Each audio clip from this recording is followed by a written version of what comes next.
Assalamu alaikum everyone. So today's topic of the video is on drafting a legal opinion, and it's something which you will be required to draft in both litigation and corporate law firms. So for the purposes of this video, I have used the query whether sub-rule 2 of Rule 5 of Public Sector Companies Corporate Governance Rules 2013 is ultra vires Section 187 of the Companies Act 2017. Now I'll give you the answer and the substantive material of this query right towards the end. For now, I just want to discuss the structure of the legal opinion and main tips and techniques which you should adopt while drafting it. So to begin with, you'll write the date May 12, 2022. Always be wary of the firm's own individual style, because it's very important that whatever structure the firm is using, you adhere to it, because when the client is reading or when somebody else is reading, it is very obvious that this legal opinion is coming from that particular law firm. Then you'll write the name of the person, the designation and the address.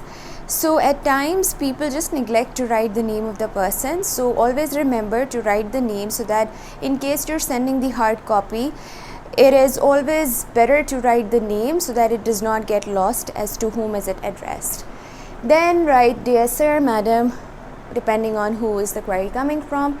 Then the subject. So once again, some people just write RE, some people write subject, so whatever your firm's style of writing is.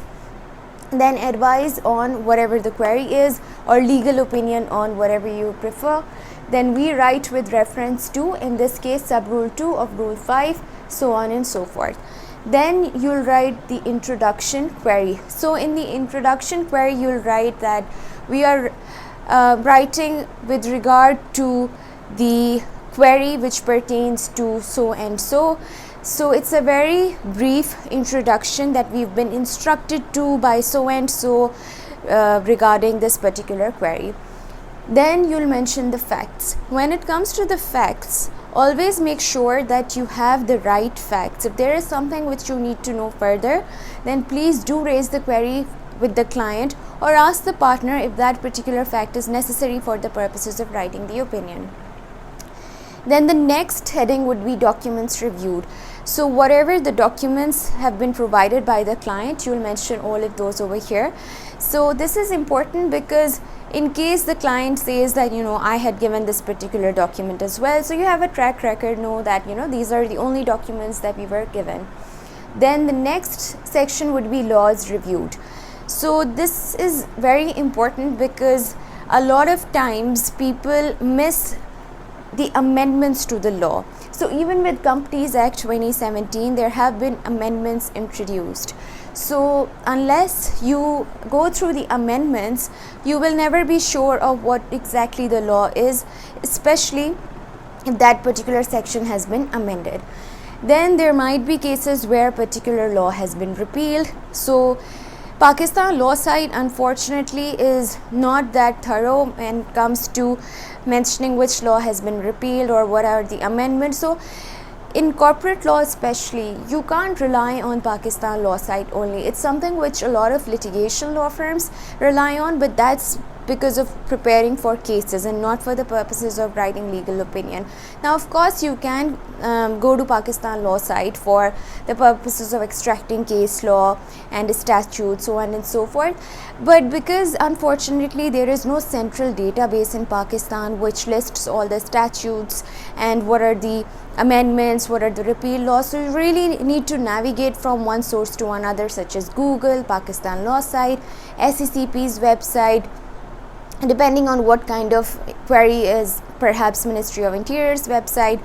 And at times you will be surprised, the law firms have rendered excellent opinions or short memos on particular areas of law, so that's also a really good source. Then you should also give case law depending on the type of query. With some queries you might not be able to find any case law, or the case law might not be relevant. But in this case, it's definitely relevant, and I'll tell you towards the end of the video about which case law did I rely on. Then comes the actual opinion, short answer analysis. Now, in one of the firms that I worked, the partner suggested me, and I think that's a wonderful suggestion, to mention the short answer towards the top. So in this case, your short answer will be either that it is ultra vires or it is not ultra vires. Now, the reason why this is important is because if I'm the reader and if I know that this is the short answer, I will read the rest of the legal opinion keeping that in mind. Otherwise, if I'm going through the legal opinion, I wouldn't exactly be sure that, where is this legal opinion leading towards. So there might be queries where you're just not able to write a short answer towards the beginning, maybe because there are a lot of sub queries as well.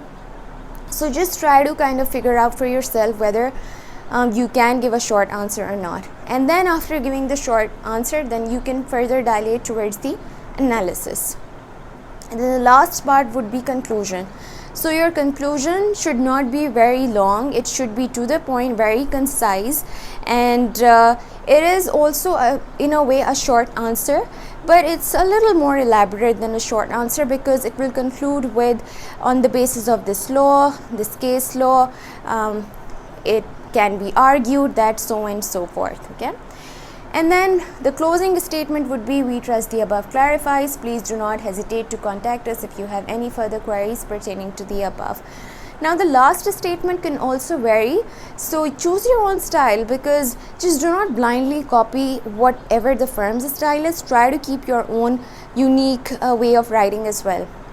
And then in the end, yours sincerely, yours faithfully, whatever.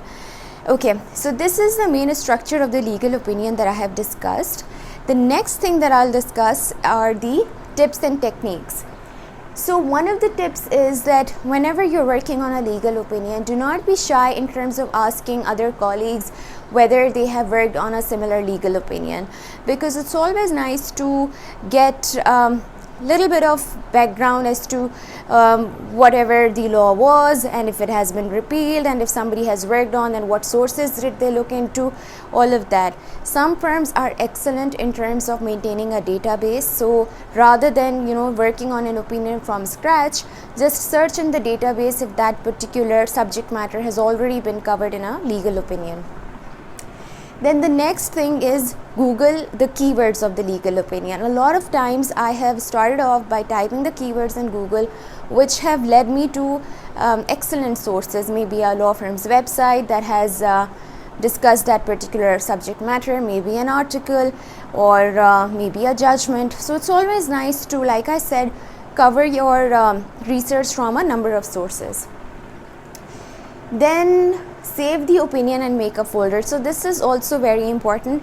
In the beginning, you can be tempted to just write the legal opinion, send it without saving. No, I have been working for the past 6 years and I have a huge database. And whenever I work, I always make sure that, is it something which I've already written on. So make a very organized folder in which you mention the name of the client and then save the opinion. Then update the opinion. So over time, of course, there will be amendments, there will be laws repealed. So make sure whenever you have free time to keep updating the legal opinion. And then Indian law and case law.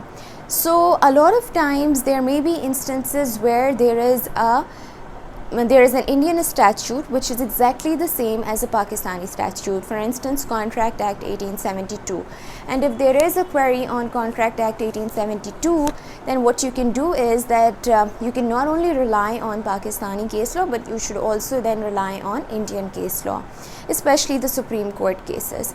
Also, I just want to mention about the citations of the case law. Sometimes people are really lazy and they do not bother taking out the actual PLDs, CLCs, CLDs, and they just rely on the Pakistan law site. Now, why that's problematic is because the Pakistan law website would not give you the exact page number from where you've extracted the paragraph. So it's also important that you quote the relevant paragraph. Now, I'm not saying that you quote pages and pages of the judgment, but whatever the relevant part is. And then you should mention the paragraph number, the page number. Do not ignore it, because yes, the point would be conveyed to the client that this is what the law is. But obviously, you want to make sure that you have the highest standard of writing legal opinion. So it's the nitty-gritties which really make you stand out from the rest of the people. Then the length of the opinion and the scope. So this is something which you should discuss from the partner up front, that how long should be the opinion, what should be the scope, is it supposed to be a very concise opinion, is it supposed to be very elaborate. Now some firms charge a very hefty fees, right? So in cases where let's suppose the firm is charging 3 lakhs, 4 lakhs, 5 lakhs, the client wouldn't really want an answer in one line. Now of course you can give it in one sentence, but then you need to ask the partner. And in certain cases the partner will jokingly say that, oh no, we have not been paid enough to go into that analysis or that depth. So it really depends on what exactly the partner wants. That also reminds me of a very important tip that I want to give you guys, which is that whenever you've been given a query from the client, and if it comes through a partner, always ask the partner as to what he is expecting or whose side are we on. So for instance, in this particular case, you should ask the partner that what is in the interests of the client. Does he want that particular law to be ultra vires? In this case, the Public Sector Companies Corporate Governance Rule, Sub-Rule 2 of Rule 5. Because if in the end, let's suppose he wants it to be ultra vires and then you give the opinion completely against the interests of the client, then it would be too late and too frustrating for the partner to ask you to go through it all over again. Now I'm not saying to manipulate the opinion such that it is always in the favor of your client. Of course there can be instances where the opinion is not in favor of your client, but there is always a room for an arguable case, right? So unless you know what the client wants, what the partner is looking for, you would not be able to research in that direction. There was this one firm where I worked, and the partner was obviously very experienced. So what he used to do was, whenever he gave me a query, he always used to tell me that, Komal, this is the answer, but I'm not entirely sure. Just do your research and see if you come up with that answer which I have in my mind or something else. Now 100% of the times he was correct, but also why I liked his style was because it gave me a little bit of confidence that, okay, you know what, this is something which might be right. Otherwise, when the partners just give the query and leave it on your own, they give no direction whatsoever, at times it can be a bit difficult. And then never use definite terms. Now this is also very important, because at times it can never be said for sure yes or a no answer. There's always a gray area. So use the terms that it appears to be that, so that you keep yourself safe in the event there can be a different interpretation and somebody thinks that it is not that arguable. So always keep your words open-ended rather than saying that it can definitely be argued, or absolute answers. That's something which you should refrain from. Lastly, mention towards the top of the legal opinion whether or not it is a draft legal opinion subject to review, or is it a final one.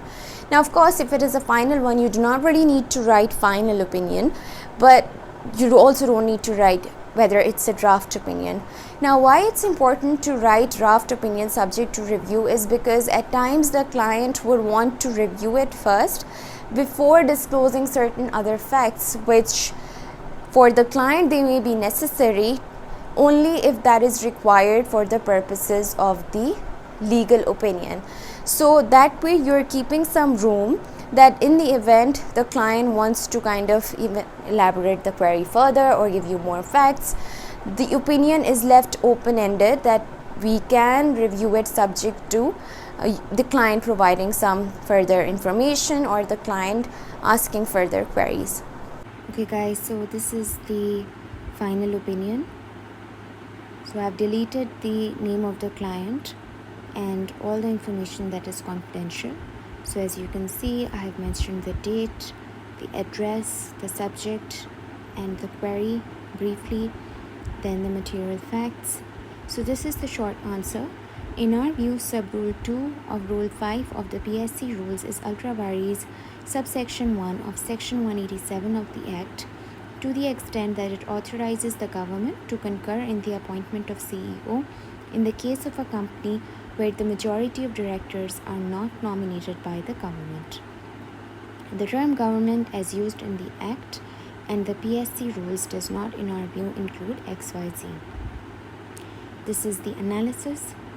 So in the analysis part, I have quoted the sections from the statutes, I have quoted paragraphs from the case law, then I have mentioned the citations in the footnotes. So this is a pretty lengthy opinion.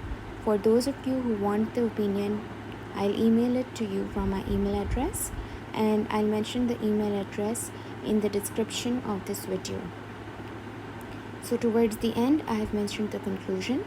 In summary, by giving the power to the government to choose the CEO from the three choices, the PSC rules are, in our view, in conflict with subsection 1 of section 187 of the Act, and thus ultra vires to such extent.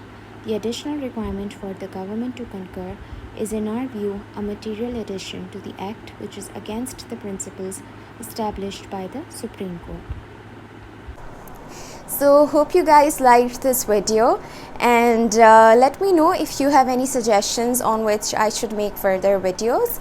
And if you liked the video, please subscribe to my channel by clicking on the subscribe button, and please like this video, and I'll see you for the next video, which will be most likely on drafting contracts. Thank you.